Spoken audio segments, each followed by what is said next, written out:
Hey everyone, this is Atharva and you are watching Astrogasm. आज मैं आपको कैप्चर करके दिखाने वाला हूँ डम्बल नेबुला की एक अमेजिंग और फाइनेस्ट इमेज अपने 130 mm टेलीस्कोप से, और वो भी सिर्फ 2 घंटे में। जी हाँ दोस्तों, आप लोगों ने बिल्कुल सही सुना। इसके लिए मैंने सिर्फ 2 घंटे का टारगेट सेट कर रखा है, क्योंकि वेदर कंडीशंस बिल्कुल भी सही नहीं रहती है मानसून की वजह से, और हम लोगों को थोड़े बहुत क्लियर स्काइज देखने को मिल पाते हैं, और उसी में हम लोगों को डम्बल नेबुला की एक अमेजिंग पिक्चर निकालनी है। इस वजह से मैं सिर्फ 2 घंटे का एक्सपोजर लेने वाला हूँ। बाकी सारी चीज़ें मैं पहले ही सेट कर दूंगा, बस सिर्फ हम लोगों को अपने टेलीस्कोप से डम्बल नेबुला को 2 घंटे तक कैप्चर करना है। तो चलिए वीडियो को करते हैं शुरू और देखते हैं कि मैंने डम्बल नेबुला की एक अमेजिंग पिक्चर कैसे क्लिक की।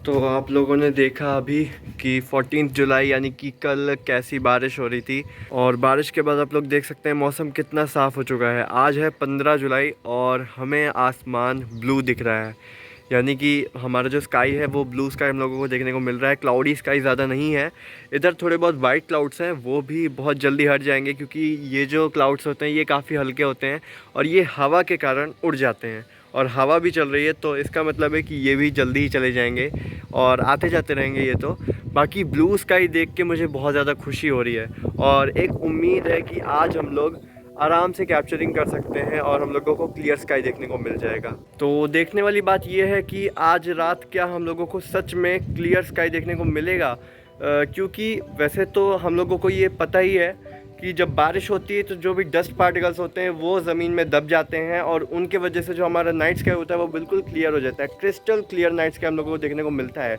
और बारिश के बाद अगर मौसम खुल जाए तो ही वो देखने को मिलेगा। और आज यहाँ पे मुझे स्काई देखने में लग रहा है कि आज रात को मौसम जो है वो खुला रहेगा और हम लोगों को क्रिस्टल क्लियर नाइट स्काई देखने को मिल सकता है। तो वो तो रात में ही पता चलेगा कि हम लोगों को कैसा नाइट स्काई मिलता है, लेकिन अगर क्रिस्टल क्लियर नाइट स्काई मिलता है तो मैं ज़रूर कैप्चर करूँगा डम्बल नेबुला को। तो दोस्तों, आज का जो हमारा टारगेट है वो है डम्बल नेबुला, और इसका एपरेंट मैग्नीट्यूड करीब 7.5 है, जो कि अगर कंपेयर करें रिंग नेबुला से तो ये थोड़ा कम है। इसका मतलब ये होना चाहिए कि रिंग नेबुला इससे थोड़ा कम ब्राइट होना चाहिए और डम्बल नेबुला थोड़ा ज़्यादा ब्राइट होना चाहिए, लेकिन ऐसा बिल्कुल नहीं है। अगर हम लोग कंपेयर करें लाइव व्यूज से तो डम्बल नेबुला थोड़ा सा डिम दिखता है as compared to ring nebula. इसका एक सिंपल सा रीज़न है इन दोनों की एज। रिंग नेबुला की एज है करीब 7000 ईयर्स, और जो डम्बल नेबुला है उसकी एज है 9000 ईयर्स, जिसकी वजह से ये काफ़ी ज़्यादा फेंट दिखता है। तो आज इस ऑब्जेक्ट को कैप्चर करने के लिए मैं यूज़ करने वाला हूँ EQ3 जर्मन माउंट, और साथ ही साथ एक 130 mm का न्यूटोनियन टेलीस्कोप। इसके साथ साथ हम लोग ट्रैकिंग के लिए यूज़ करेंगे सेलेस्ट्रॉन का DC मोटर ड्राइव और एक प्लानिटरी कैमरा, जिसकी मदद से हम लोग एक अच्छी इमेज किसी भी ऑब्जेक्ट की निकाल सकते हैं। तो अब बस रात होने का वेट है और देखना ये है कि आज का मौसम कैसा होता है। मतलब अभी तो जिस हिसाब से मैं देख रहा हूँ यहाँ पे काफ़ी ज़्यादा बादल आ चुके हैं, बट एग्जैक्टली हम लोगों को रात में पता चलेगा कि कैसा मौसम होने वाला है।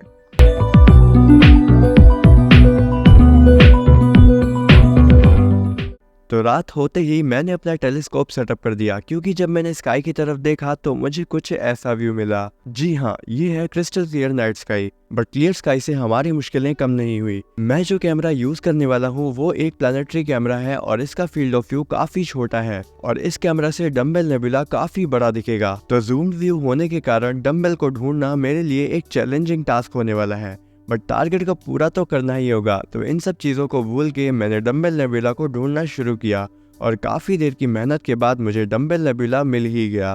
तो दोस्तों, आप लोग देख सकते हैं कि फाइनली हम लोगों ने डम्बल नेबुला को ढूंढ लिया है, और अभी मैं 2-2 सेकंड के एक्सपोजर्स ले रहा हूँ, बट एक्यूरेट एकदम, मतलब ऐसी नहीं कह सकते कि घंटों घंटों वाली ट्रैकिंग अभी चल रही है, बट हाँ थोड़ा बहुत मूवमेंट है। और मैंने 40 फ्रेम सेट कर रखे हैं, क्योंकि 40 फ्रेम्स तक मैं एक इतने रेंज तक डंबल को रख सकता हूँ, तो उतनी ट्रैकिंग चल रही है। और यहाँ पे आप कलर्स देख पा रहे होंगे, ये रेड कलर आपको आउटर शेल में दिख ही रहा होगा, और बीच में ब्लू और ग्रीन कलर जो भी मतलब है, ब्लू कलर है शायद, ये इसमें ऐसा लग रहा है मुझे देखने में।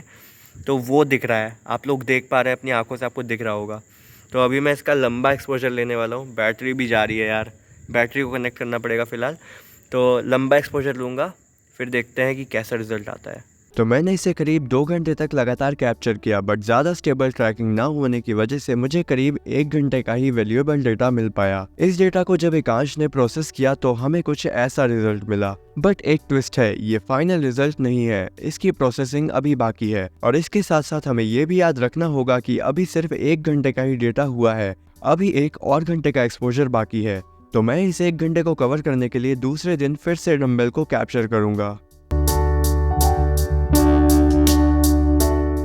कुछ दिनों के बाद मुझे नाइट स्काई फिर से क्लियर तो मिल गया, बट इस बार मेरे सामने एक बड़ी प्रॉब्लम थी। तो day 3 of capturing dumbbell nebula, और आप लोग देख सकते हैं डंबल बिल्कुल बीचों बीच है फ्रेम के।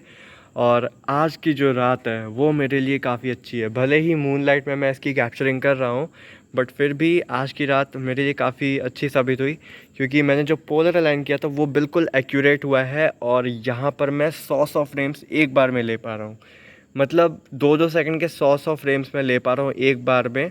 और ये मेरे लिए बहुत बड़ी चीज़ है, इसलिए मैं ज़्यादा से ज़्यादा डेटा मैं कैप्चर कर सकता हूँ आज डंबल नेबुला का। तो देखता हूँ कि कितनी देर का मैं रिज़ल्ट कैप्चर कर सकता हूँ। अभी मैं आपको ये भी बताता हूँ कि 2-2 सेकंड में मैं क्यों ले रहा हूँ। वो इसलिए कर रहा हूँ क्योंकि ज़रा भी मतलब इधर उधर होता है तो ट्रेल्स ना बनाए, इस वजह से मैं सिर्फ 2 सेकंड का एक्सपोजर ले रहा हूँ। बट उस 2 सेकंड में भी काफ़ी अच्छे रिज़ल्ट आने वाले हैं, उसके लिए मैं ज़्यादा से ज़्यादा देर तक कैप्चरिंग आज करूँगा। तो मैंने उस दिन भी काफ़ी टाइम में 1 घंटे का डेटा कलेक्ट किया, क्योंकि बीच बीच में क्लाउड्स भी आ जा रहे थे और मूनलाइट की वजह से डंबल को ढूंढने में काफ़ी टाइम लग गया। मैंने रिजल्ट्स को इम्प्रूव करने के लिए कैलिब्रेशन फ्रेम्स भी लिए, और आपके लिए इससे रिलेटेड एक टिप भी है मेरे पास। तो मैं अभी आपको अगर अपना एक फ्लैट फ्रेम दिखाऊं तो आप लोग देख सकते हैं प्रॉपर वाइट है, एक भी कॉर्नर ऐसा नहीं है जो वाइट ना हो। मतलब आपको अगर फ्लैट फ्रेम लेना है तो बिल्कुल ऐसा लेना है, मतलब पूरी जो फ्रेम होनी चाहिए, पूरा जो फ्रेम होना चाहिए वो एकदम वाइट होना चाहिए। एक्यूरेट वाइट होगा तभी जा कर के जो आपकी इमेजेस में विग्नेटिंग होगी वो हटा पाएगा। तो अब इस डेटा के प्रोसेस होने का भी टाइम आ गया है, पर मैं आपका ज़्यादा टाइम वेस्ट नहीं करूंगा। तो चलिए देखते हैं हमारे फाइनल रिजल्ट्स को। तो यहाँ पे अब तक के सारे रिजल्ट्स मौजूद हैं जो भी मैंने कैप्चर किए। तो ये है सबसे पहले डेटा का स्टैक्ड रिजल्ट, यानी कि 1 घंटे की स्टैक्ड इमेज। ये प्रोसेस्ड इमेज नहीं है, इसलिए यहाँ पे आपको बस कुछ स्टार्स और बीच में फेंट सा डंबल नेबुला दिख रहा है। मैंने आपको इसका ऑटो स्ट्रेच वर्जन तो दिखाया ही था, जो कि कुछ ऐसा दिख रहा था। बट एकांश ने जब इसे फुली प्रोसेस किया तो हमें कुछ ऐसा रिजल्ट यहाँ पे देखने को मिला, जो कि मेरे लिए अनबिलीवेबल रिजल्ट है। यहाँ पे आप इस नेबुला को काफी डिटेल में देख पा रहे हैं, और साथ ही साथ इसका जो प्रॉपर स्ट्रक्चर है वो भी यहाँ पे हमें विजिबल है। हाइड्रोजन को भी हम लोग आराम से देख पा रहे हैं। वेट, ये हाइड्रोजन कहाँ से आ गया? तो मैं इसको एक सिंपल वे में एक्सप्लेन करता हूँ। जब भी कोई कम मास का स्टार मरता है तो वो प्लैनेटरी नेबुला में कन्वर्ट होता है, और डंबल नेबुला इसी कैटेगरी में आता है। वेल, स्टार के खत्म होने के बाद जो उसकी गैसेस होती हैं वो रिलीज होती हैं, जिनमें जनरली कार्बन, नाइट्रोजन और ऑक्सीजन जैसी गैसेस मौजूद होती हैं। प्लैनेटरी नेबुला की एग्जैक्ट गैसेस का पता लगाने के लिए प्रोफेशनल एस्ट्रोफोटोग्राफर्स इसे डिफरेंट वेवलेंथ में कैप्चर करते हैं। उसके लिए कुछ फिल्टर्स यूज किए जाते हैं जो कि कॉस्टली आते हैं, और फिलहाल मैं उन्हें यूज नहीं कर रहा हूँ। बट आने वाले टाइम में मैं भी फिल्टर्स का यूज करके इमेजेस जरूर लूंगा। फिलहाल मैं अगर अपनी इमेज की बात करूँ तो इन रीजन में H अल्फा प्रेजेंट है, जो कि स्टार फॉर्मिंग रीजन है, और आउटर डिस्क में O3 प्रेजेंट है।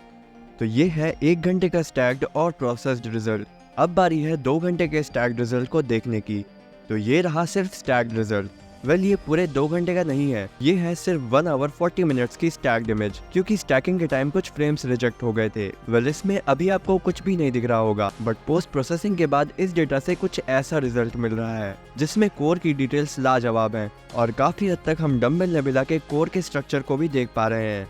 पर इस इमेज में एक कमी है, यहाँ कोर स्ट्रक्चर की तो डिटेल्स काफी अच्छी मिल रही है, पर अगर बात करें आउटर डिस्क की तो लास्ट इमेज के कंपैरिजन इसमें थोड़ी कम डिटेल्स हैं। मूनलाइट की वजह से जो हमारा बाद का डेटा था उससे मैं आउटर डिस्क की फाइन डिटेल्स तो नहीं निकाल पाया, बट सेकंड रिजल्ट में कोर की डिटेल्स उभर के आई है, और इसके सेंटर में प्रेजेंट व्हाइट ड्वार्फ को भी हम लोग इजीली देख सकते हैं। तो दोनों ही रिजल्ट्स अपनी अपनी जगह बेस्ट हैं।